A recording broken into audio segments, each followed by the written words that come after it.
3 वर्षापूर्वी धोडाला अब उठेगा नहीं साला हा डायलॉग त्यांना शोभून दिसतो. मी नाही बोलत.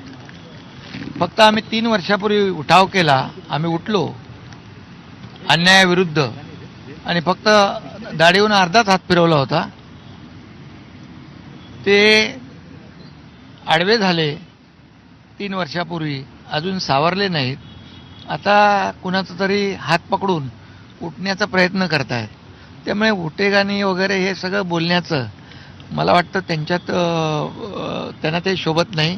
त्याला मनगटात जोर लागतो, फक्त तोंडाच्या वाफा सोडून होत नाही. त्यामुळे मी एवढंच सांगेन की